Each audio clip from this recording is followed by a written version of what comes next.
Mais le chômage technique n'existe pas en droit congolais, qu'on ne vous dise pas le contraire. Même si les gens disent je suis sous chômage technique, mais le chômage technique n'existe pas en droit congolais. Aujourd'hui, je vous parle sur la suspension du contrat du travail. Quand est-ce qu'on peut dire qu'un contrat de travail est suspendu? Et quelles en sont les raisons et les conséquences? Il y a la suspension du contrat du travail, c'est une situation temporaire, c'est une situation momentanée qui interrompt, n'est-ce pas, l'exécution du contrat de travail, des obligations du contrat de travail. Nous savons que dans un contrat de travail, l'obligation de l'employeur, c'est de fournir la prestation, c'est-à-dire d'indiquer le travail que l'employé ou le travailleur doit exécuter et de payer les salaires. C'est ça son obligation principale. Et à contrepartie, le travailleur, lui, il a comme obligation de travailler, si vous me permettez, cette redondance ou cette répétition.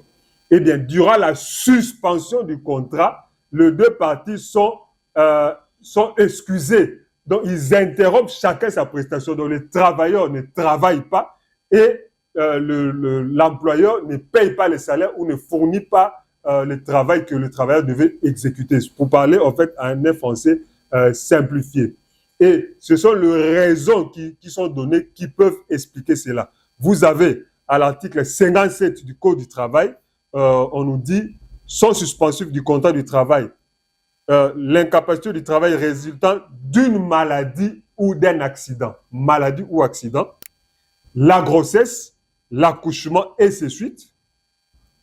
Vous avez l'exercice des mandats publics, vous avez la grève. La grève, c'est une interruption collective du travail de la part des travailleurs. Et vous avez le lockout qui est une interruption du travail de la part, c'est la grève en fait de l'employeur ou du patron.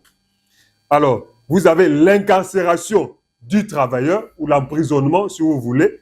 Vous avez aussi la force majeure qui est un événement imprévisible, irrésistible, qui empêche et au travailleur et à l'employeur de pouvoir exécuter le contrat de travail. Donc la suspension, c'est ça, c'est une interruption du contrat et de prestations.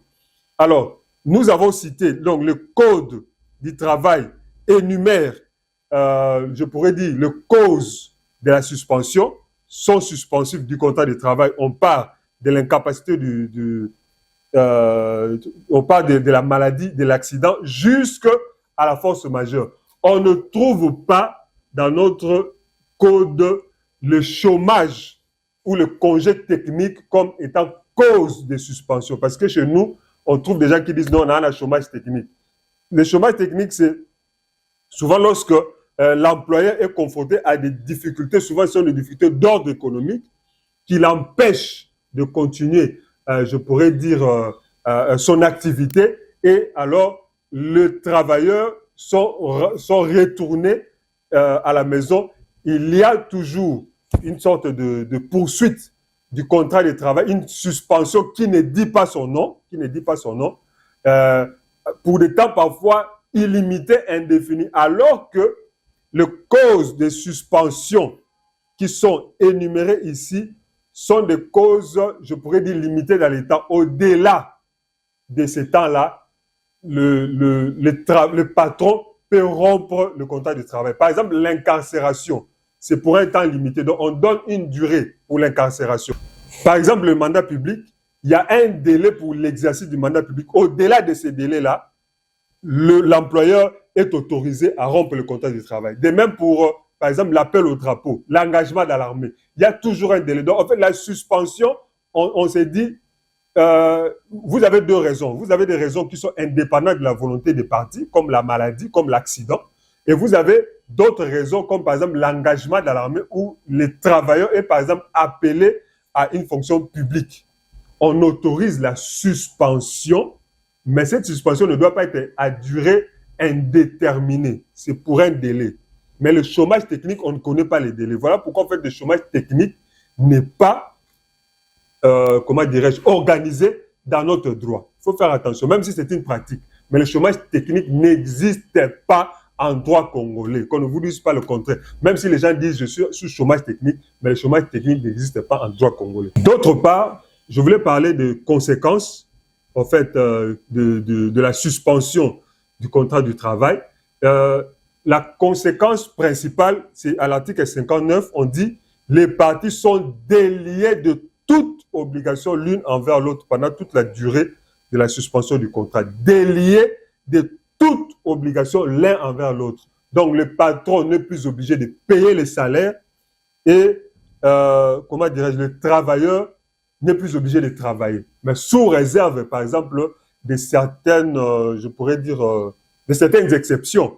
Comme par exemple, la femme mariée a droit à une partie de son salaire. Donc, il y a des exceptions. Mais le principe qui est posé, par exemple, lorsqu'il y a engagement pour des fonctions publiques, lorsqu'il y a l'engagement dans l'armée, le principe, c'est qu'on est délié, délivré de toute obligation l'un envers l'autre. Donc, il y a la rémunération ou les salaires peut être payé maintenant sous certaines conditions. Donc, les conséquences sont là. Et lorsque les temps ou les raisons de qui ont amené à la suspension sont épuisées, il y a évidemment reprise du travail. Ça aussi, il faut mettre ça parmi les conséquences. Suspension momentanée et reprise lorsque les motifs qui ont amené à la suspension sont terminés. Donc, voilà ce qu'on pouvait dire par rapport à cela. Une fois de plus, je remercie la contribution de M. Christian Kalonda de la FEC qui m'a aidé énormément pour comprendre toutes ces choses. Veuillez vous abonner, partager et liker cette vidéo. Merci beaucoup.